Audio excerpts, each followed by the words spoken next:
Well, hello there. My name is Jim. I often go by GNU to Linux on the forums. This is the first episode of my new podcast, The Linux Shortcut. You can see my Mastodon account here on screen, the Linux Shortcut at fosstodon.org. I hope you'll follow me there as I announce the show. I was inspired to do this podcast because I watch a lot of other Linux and related podcasts and listen to a lot of Linux and related podcasts. So I thought I'd throw my hat in the ring. Specifically, this episode is going to focus on how to make a video podcast using only FFmpeg.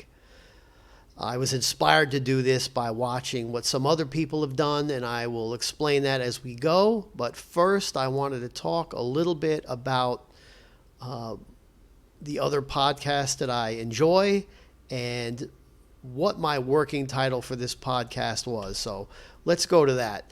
I was originally going to call this the $1.98 Linux Show. I don't know how many people are old enough or American enough to remember the $1.98 Beauty Show here on the screen on Wikipedia, but it was a very unusual parody of beauty contests in the late 70s produced by Chuck Barris from The Gong Show. It's the kind of show that would never get on television in this day and age, but because of the low-tech way that I'm doing this show, in my mind, the working title of this show is the $1.98 Linux Show. Of course, that presents all kinds of problems because, well, aside from the fact that many people don't know the reference, I have to figure that people will be confused and think they had to pay to download episodes of the show. Not to mention, you can't use the $ in a Mastodon account name, I don't believe, or URL. So for all those reasons, it's not really practical, but I am indeed going with the Linux Shortcut, and a big part of that is because everybody loves shortcuts in their computing experience. In addition to that, I'm a big proponent of using keyboard shortcuts. It's a huge part of my workflow and with how I use a computer. So for all those reasons, the Linux Shortcut it is. I will now talk about some of my favorite podcasts that I've been listening to or watching. Matt from the Linux Cast does a great show a couple times a week. He also does a Linux user group online that people can contribute live. It's well worth watching, checking out his Discord. Bread on Penguins is a YouTuber that's been at it a while, and she particularly inspired me to do this episode, which I will discuss a little later. Well worth following her. DistroTube, DT's very popular, a YouTuber who discusses Linux and free and open source software. Well worth following him. Some of my other favorites would be Destination Linux, a very well-produced show with multiple hosts. Linux Out Loud, also a regularly produced show. These are all video shows. And then as far as audio shows, Late Night Linux is a great family of podcasts, including the Titular Show, 2.5 Admins, Linux Matters, Linux After Dark, Linux Dev Time, and the Hybrid Cloud Show. Oh, and Ask the Hosts. Those are a bunch of mostly English gentlemen. They're very funny as well. Linux Lads, bunch of Irish guys that do a audio podcast every couple of weeks or fortnightly, as they might say. Linux Unplugged is another great audio podcast. So those are some of the shows that I listen to. There's a lot of other people doing great Linux content as well. I can't list them all. There's only so many hours in the day, but those are all ones that I listen to regularly. I think I'll talk now about my experience growing up with computers. My first computer that we had was the TI 99-4A in the early 80s. This was something that I learned about programming BASIC and using primitive nowadays, but for its time, cool productivity software, games. This was a family computer back in the days when a household might only have one microcomputer home computer that people at home would use. Later on, we had an Atari, I believe it was the Atari 800. This was the mid to the late 80s, and not to be confused with the popular Atari game systems. We played games here, but this had more advanced programs available. Nothing like we have nowadays, of course, but I distinctly remember using in some kind of online chat. It may have been CompuServe or another proprietary chat. Kind of reminded me of IRC, but I remember being blown away at it, by it in the 80s, thinking, well, this is interesting. I'm actually chatting live with another person over the internet. Pretty far ahead of its time. We take it for granted now. Of course, later on, I ended up using Windows computers. I had Windows 3.1 and then Windows 3.1.1 at work and at home. I later on, of course, upgraded over the years through different computers, including Windows 95, which was a big cultural landmark. From there, I think it went to Windows 98, Windows ME, and then Windows XP. By the time we get to the 2010s, I used that for years, and then switched to Windows 7. Of course, I had multiple computers by this point in time and considered myself somewhat of a power user.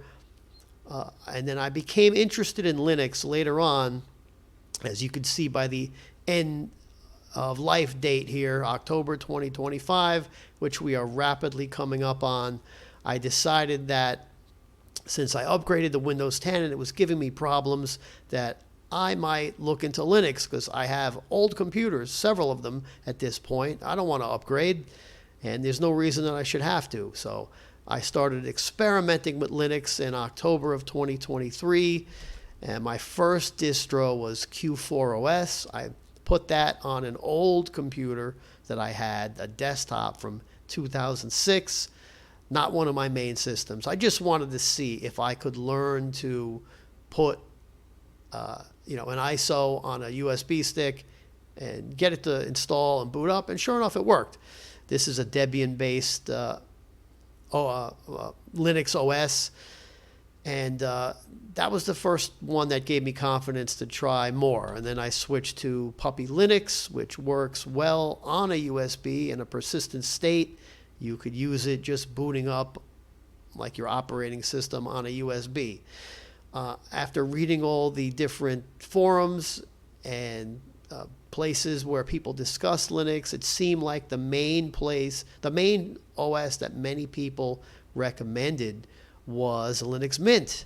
And that's when I switched and I made the jump on my main laptop, my main desktop. Now I was dual booting, and I switched to Linux Mint 21.2 at the time.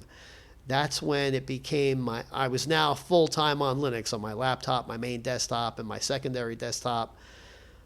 And I was all in. Now, technically, I'm still dual booting to this day, but I haven't booted back into Windows in a long time. So I'm very happy with Linux Mint. It's my main OS. I think it's awesome. And now I'm going to show you my setup. So after watching all these podcasts and deciding that, hey, I would like to get in on this too, I recently purchased some hardware. You can see here in the picture, there's my Sager laptop from 2012 that I'm recording this podcast with right now. It has a webcam built in right here. Everything works when I installed Linux Mint on here. The Bluetooth, the webcam, Wi-Fi.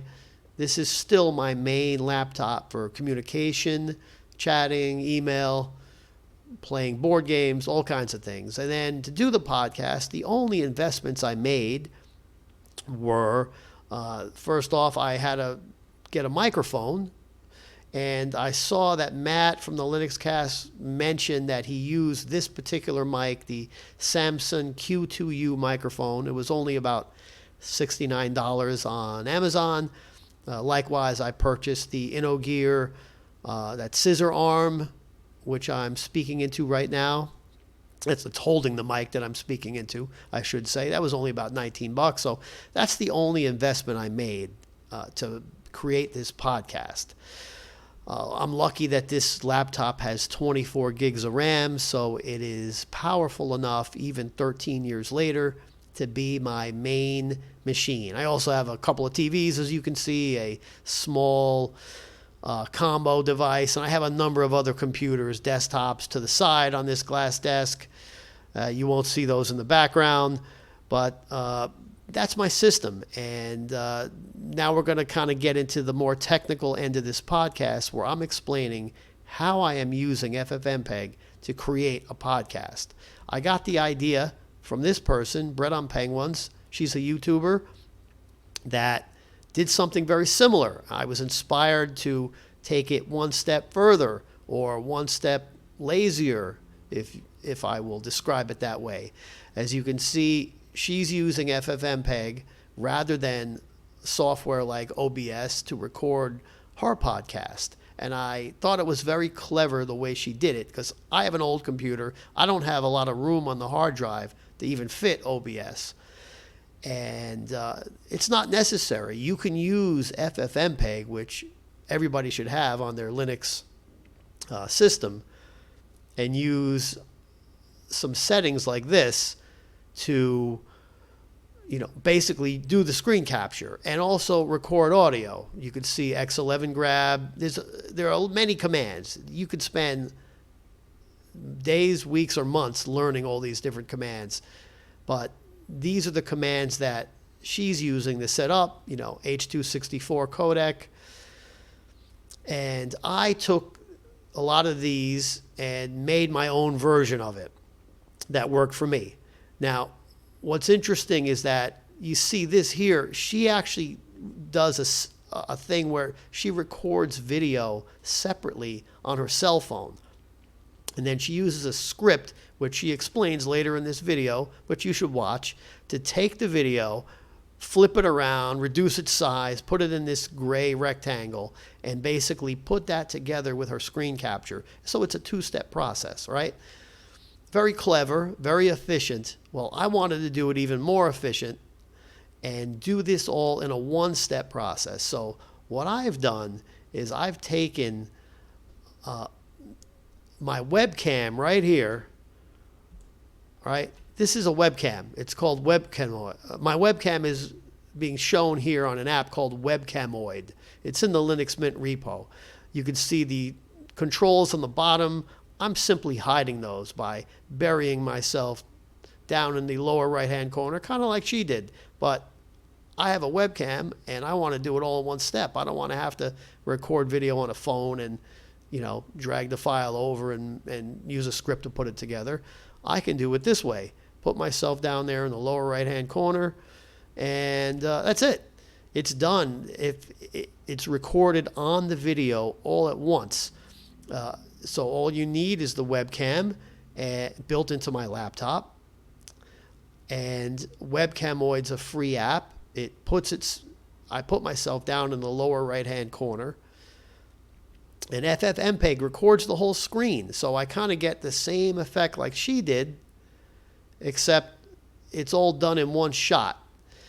And I'm using an extension on Cinnamon called Cinnamon Maximus, which gets rid of the title bar here that would say Webcamoid and have the close and minimize buttons. So it looks very much like this, except a little shorter, because I'm hiding the bottom where the controls are.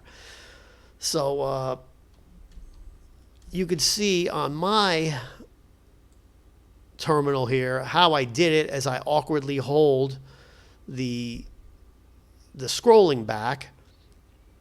FFmpeg -F all X grab. I use some slightly different settings, thread queue size, and also H.264. And I'm capturing my mic through the HW1. You can see all the settings up there. I don't know anywhere near as much about this as she does, and I haven't studied it that much, but it works.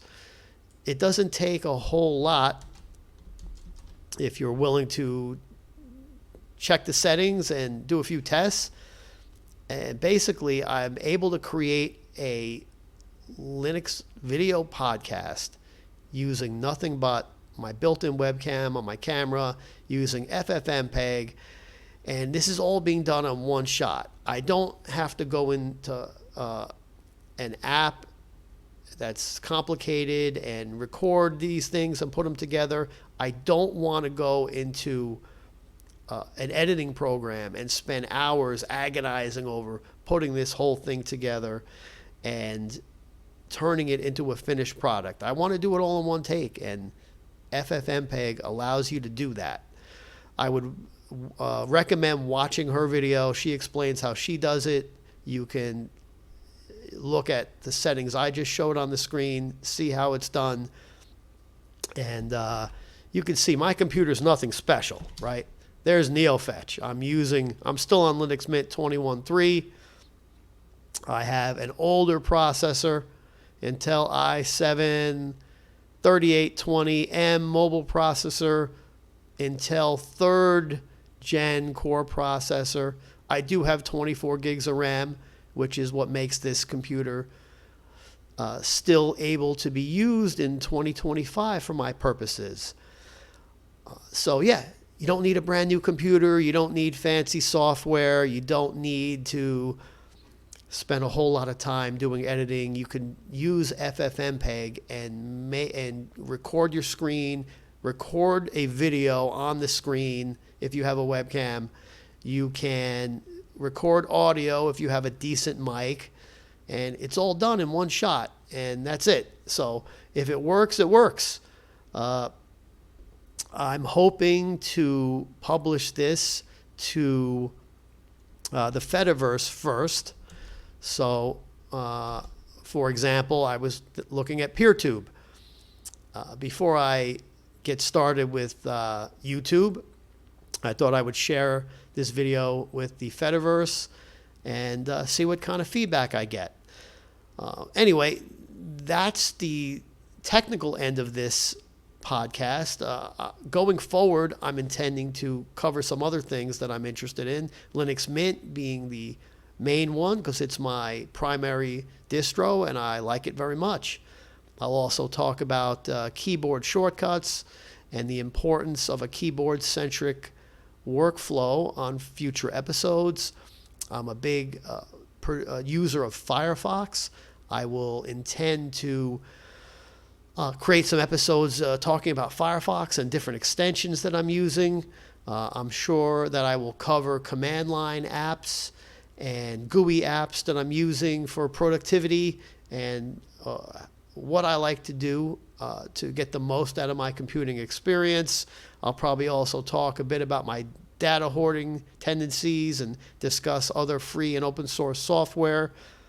I may eventually branch out into a few other things that I'm interested in, like I have one old computer that I'm using to experiment with Ghost BSD, which is a version of FreeBSD, and how to get the most out of my Android phone, at least for now, with the stock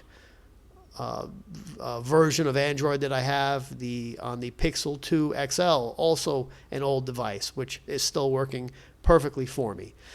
So anyway, that's the podcast. I hope people found it interesting, perhaps educational, and that a person is able to use an old computer, very basic software, create a podcast. Hopefully it sounds decent and looks okay. And I'll look forward to hearing feedback and hopefully doing more episodes soon. So thank you very much for watching and listening. And I'll sign off for now. Thank you very much. Bye-bye.